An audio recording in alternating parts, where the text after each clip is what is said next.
Next scene में दिखाया जाता है कि गुचुआन शूचैंग को बताता है कि उसके पास जो बचा हुआ टाइम है उसमें वो अपने प्लान कंप्लीट करना चाहता है। गुचुआन कहता है कि इंसान मरने से पहले अपने साथ कुछ नहीं ले जाता है, लेकिन अगर वो अपने मरने से पहले इस दुनिया में कुछ करके जाए तो लोग उसे याद रखेंगे कि गुचुआन नाम का इंसान इस दुनिया में था।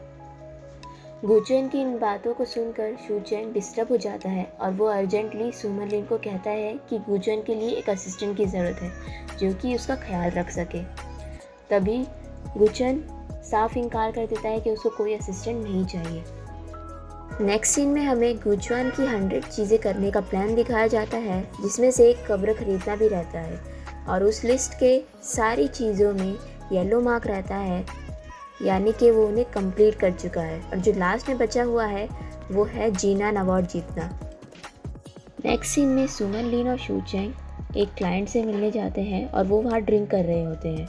इतने में शूचैंग को आ जाती है गुचुआन की कॉल और वो वहाँ से बाहर चला जाता है। सुमनलिन को वोमिट आती है और वो वॉशरूम की तरफ चली जाती है। साथ ही उनका क्लाइंट सुमनलिन का पीछा करते हुए उसके पीछे चले जाता है और उसे परेशान करने की कोशिश करता है, लेकिन जैसे ही शाओनिंग ये सब देखती है वो फ़ौरन सुमनलिन की हेल्प करने आ जाती है। शाओनिंग उसको उसके रूम में ले जाती है और शाओनिंग की इस हरकत से उनका क्लाइंट बहुत एंग्री हो जाता है। शाओनिंग सुमनलिन को अपना कार्ड देती है और बोलती है अगर उसकी कभी भी नीड हो तो उसको ज़रूर बुलाइएगा। वो बाहर निकलती है, इतने में ही उनका क्लाइंट उसको पकड़ लेता है और बहुत गुस्सा करने लगता है। शाओनिंग वहाँ से बचकर भाग ही रही होती है कि वहाँ पे गुचुआन आ जाता है और वो उससे टकरा जाती है। फिर वो लोग अपने रूम में चले जाते हैं जहाँ उनका क्लाइंट उनको ड्रिंक करने के लिए फोर्स करता है, जिसकी वजह से गुचुआन को ड्रिंक करनी ही पड़ती है। गुचुआन के ड्रिंक करते ही उसकी बॉडी में इलेक्ट्रिसिटी पैदा होती है। इसकी वजह से वो अपने मोबाइल को जैसे ही टच करता है तो इलेक्ट्रिसिटी की वजह से उसका मोबाइल ऑफ पड़ जाता है। और क्योंकि शूचैंग को सब पता होता है और वो हैरान हो जाता है, इसलिए वो बोलता है हमें यहाँ से निकलना चाहिए। लेकिन गुचुआन कहता है कि मैं इनसे हाथ मिलाए बिना नहीं जाऊँगा, और क्योंकि इसकी बॉडी में करंट होता है तो जैसे ही वो हाथ मिलाता है उसका क्लाइंट गिरकर बेहोश हो जाता है। इसके बाद दिखाया जाता है कि शाओनिंग बाहर खड़ी हुई है और वो इस वक्त ड्राइवर बनी हुई है, तो वो बुकिंग का वेट कर रही है। क्योंकि इनका क्लाइंट शाओनिंग से चिढ़ा हुआ होता है तो उसके साथ जाने से मना कर देता है। और जैसे ही गुचुआन और सुमनलिन बाहर आते हैं, शाओनिंग उसका हाथ पकड़कर कार की तरफ ले जाने लगती है और गुचुआन शॉक हो जाता है क्योंकि उसके इलेक्ट्रिक टच से उसको कुछ भी इफेक्ट नहीं होता है। नेक्स्ट सीन में दिखाया जाता है कि शाओनिंग गुचुआन को बताती है कि हम दोनों पहले भी मिल चुके हैं। शाओनिंग ड्राइव करते हुए एक जगह रोक देती है क्योंकि वहाँ पे एक ट्रक पास हो रहा होता है, जिसकी वजह से बहुत डर जाती है।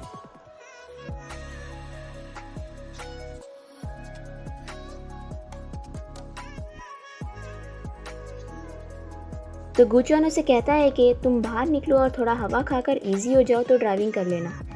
यहाँ फिर से एक ट्रक पास होता है और फिर से शाओनिंग बहुत डर जाती है और उसे अपना बचपन का एक्सीडेंट फिर से याद आ जाता है।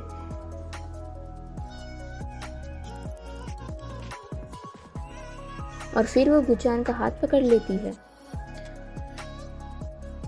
जैसे ही वो स्टेबल होती है, गुचुआन उसका हाथ हटाता है और वो गुचुआन से माफ़ी मांगती है। और जैसे ही गुचुआन अपना हाथ गाड़ी पर रखता है, वो गाड़ी बंद पड़ जाती है करंट की वजह से, जिसकी वजह से उन्हें ट्रक की हेल्प लेनी पड़ती है। अब यहाँ पे गुचुआन का घर दिखाया जाता है जो कि बहुत ही बड़ा होता है और जो कि इलेक्ट्रिकल होता है, जिस पर गुचुआन लेट जाता है और वो डोर बंद हो जाता है, जिसे हमें देख के पता चलता है कि गुचुआन की लाइफ बहुत ही कॉम्प्लिकेटेड है।